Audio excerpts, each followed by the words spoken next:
So the Bastion of the Penitent has been out for a while now, and I wanted to share my thoughts about it with you. The raid moves in a considerably different direction than the Forsaken Thicket. The theme is considerably darker. No longer are we fighting friendly glowing guardians or mere humans. We face fearsome creatures and horrifying demons. The environment is once again beautifully crafted with a large amount of flavour about the place. The raid team obviously put a lot of care into it, and that definitely shows. The Bastion of the Penitent is a continuation of what we've come to expect from raiding, and it contains the most epic bosses we've seen so far, and a tone to the instance that is truly fitting to a legendary raiding experience. The 4 bosses are Cairn the Indomitable, the Mursat Overseer, Samurog the Warden, and Demos. What's particularly impressive is that there is a challenge mode for each of these, and defeating them with it enabled offers a significant reward of ascended items, food, and crafting materials. The true purpose of the moats is only apparent when you find out how easy the first 3 bosses are on normal mode, to the point where we didn't actually figure out the mechanics of them until we reached the challenge mode because of how fast they actually die. The last boss, however, has a feature that makes it quite punishing, even on normal mode, but we'll talk about that later. You might be thinking that this is a disaster, making what should be the most challenging content in the game into a free loot fiesta. Well, this is only half true. The first 3 bosses are easily the most accessible fights in all of raids. However, the challenge modes are where you truly experience the encounters. All of them completely change the fight and even add additional mechanics to a much greater extent than anything we've seen before. The issue lies in the fact that after beating the challenge modes, there is no real point in doing them again, as the rewards, although substantial, are a one-time thing.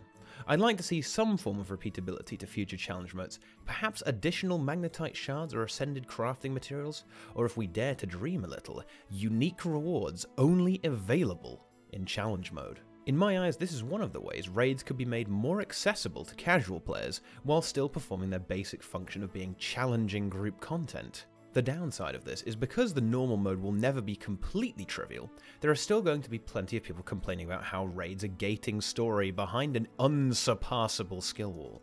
This would mean that a 3rd difficulty level, a raiding infantile mode, would have to be introduced for players to be immersed in the fights without actually doing any mechanics.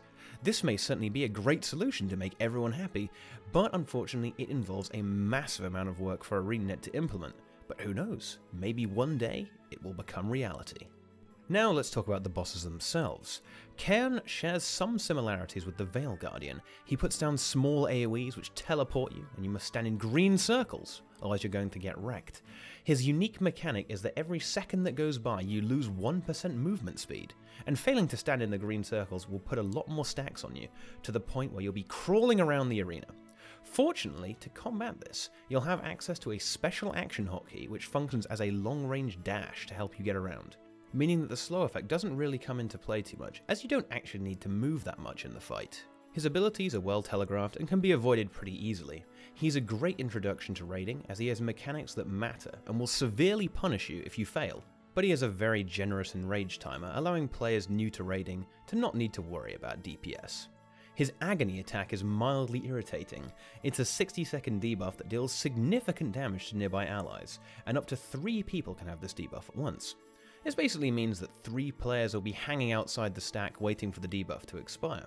Something like this is pretty much the only way to stop players from standing on top of each other forever, so I guess that's a new dynamic, and it really adds a great element of coordination when going to the green circles, as if all the players with Agony land on players, it's not going to end well. This coordination factor is also enhanced by the fact that the green circles require a certain number of players in them to work, as indicated by a number above them. This means that if players aren't on point, they'll end up getting demolished anyway. But due to the abundance of green circles and quite low player requirements, this isn't usually a problem. On challenge mode, the boss essentially starts trolling you.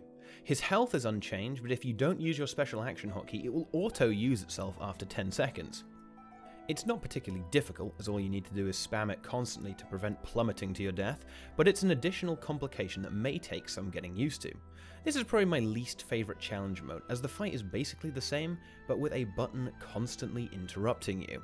I think it would have been interesting to see some change to the green circles on this fight on challenge mode, perhaps a stricter player requirement or just simply less of them, to increase the group coordination factor required to effectively defeat the boss. The Mercer Overseer fight really is a triumph. You are playing versus a game piece, which is a statue of a Mercer Overseer. It will send its own pawns across the board, which will not only capture tiles and make them damage you, but they will become fearsome enemies if they make it to your end of the board. The boss itself doesn't do much, except some mild AoE damage, but it will cause spikes to erupt across the board, which insta-kill people. You'll also have some special action hotkeys that are vital to defeating the boss. Sadly, on normal mode, the adds and the boss have so little HP that they pose little threat to anyone. But the overall design of the fight really is fantastic. It's a lot of fun to play. However, to truly experience the boss, you must play on challenge mode, where blue tiles will appear. If players are not on the blue tiles, they will instantly be killed. You might think that sounds incredibly simple, but wait, the blue tiles are not the same ones for each player, so everyone has to go to several different locations, all while avoiding the spikes and doing damage to the boss, as it has considerably more HP. The Jade soldiers also have twice their hit points, and here we find something very promising. Because of how lethal the adds are, they must be killed immediately, and so we have the rise of the Necromancer. Epidemic is incredibly strong on this boss because of how fast it can kill the Jade soldiers, and at a decent range as well. This type of design is a really big deal, because it is a way to balance the game without even changing a single number.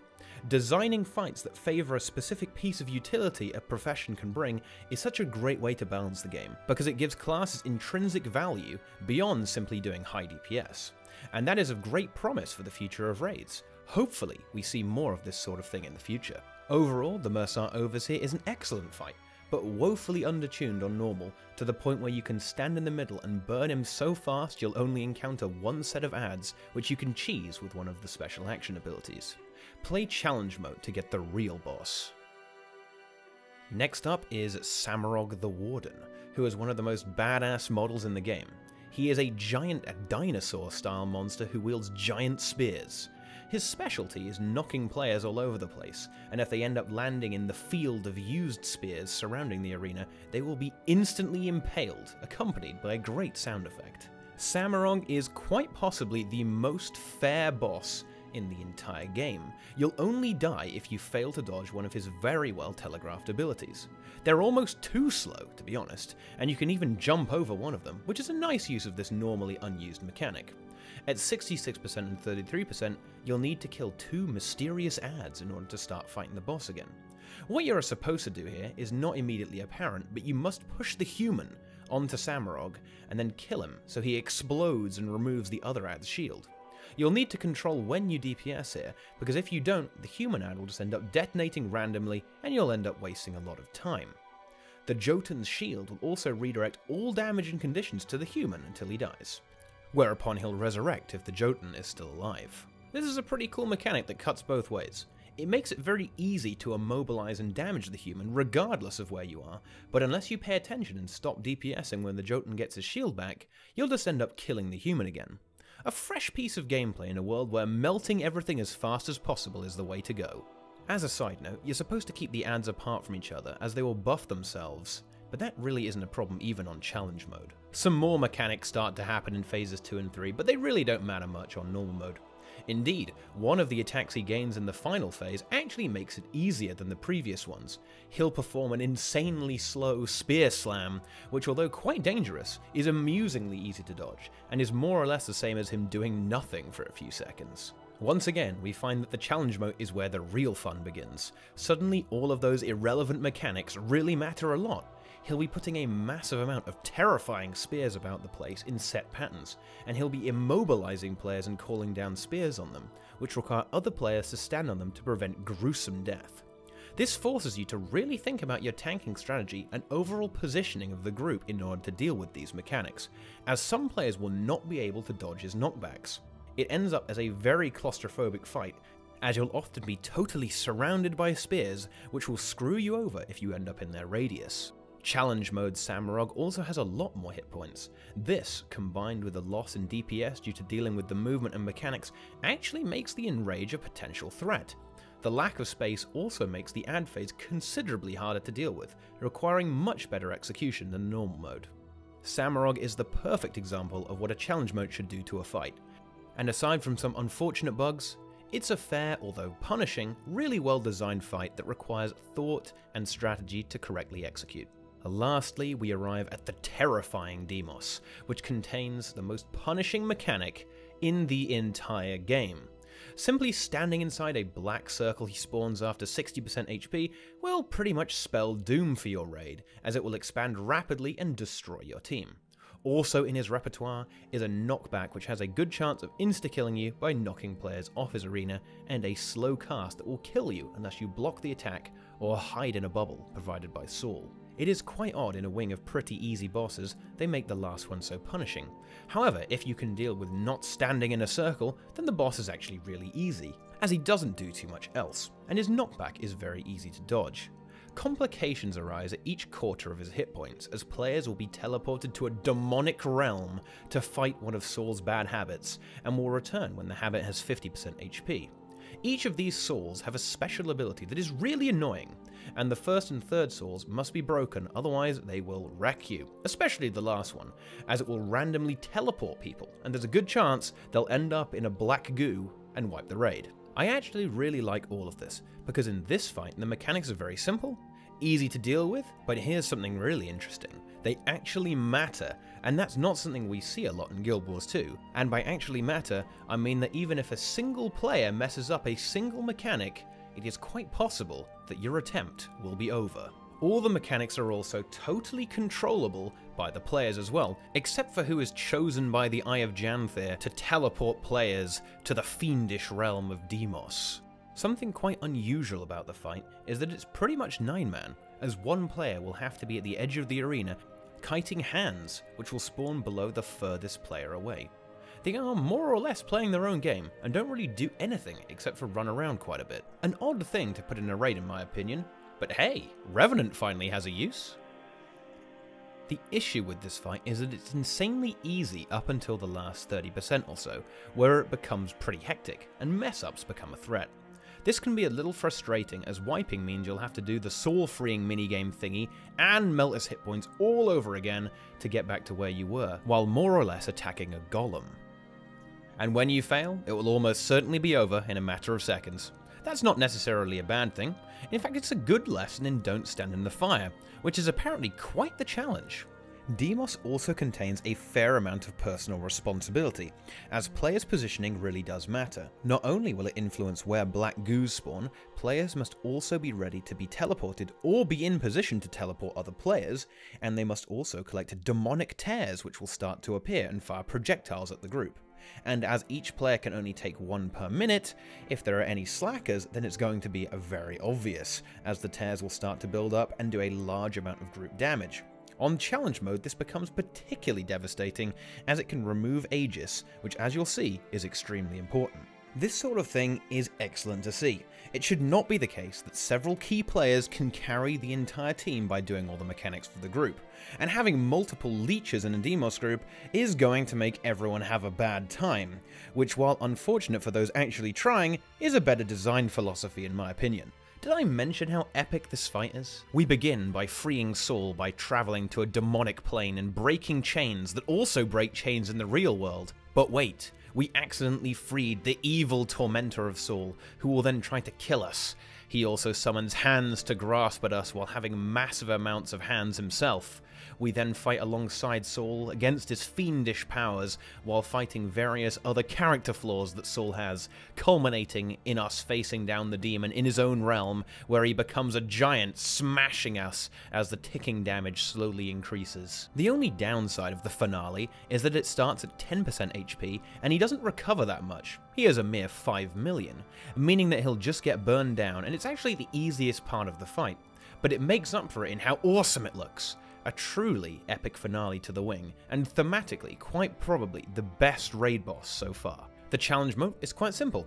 Instead of helping you out with damage buffs and a helpful shield, Saul slacks off and remains chained for the duration of the fight, until he oddly frees himself at 10%. He is also unhealable, as he has a structure. Once again, this makes a mechanic that doesn't matter too much on normal mode matter a whole lot. The little spirits attacking Saul at the opening event and when Deimos is on low health now cannot be allowed to reach Saul too often, or he will perish and the event will fail. The challenge mode simply reduces the margin of error on the boss even further than it already was, by making mechanical execution paramount to success, where just a single mismanagement will quite likely lead to a wipe. Exactly how it should be, especially considering the gravity of the situation. It would have been truly incredible to have an extra phase or some major changes to the last phase for the ultimate challenge mode, but that's probably asking a little bit too much. The one issue with Demos is that sometimes there are some semi-random elements that can instantly delete you, such as Saul or a demonic tear attacking you and removing Aegis at the exact time Demos uses his one-shot attack, which can only be blocked. It is possible to play around this, so I suppose that's alright, but it's still mildly annoying. One particular random element is that the hand kiter can be chosen by the Eye of Janthir to teleport players to fight Asul.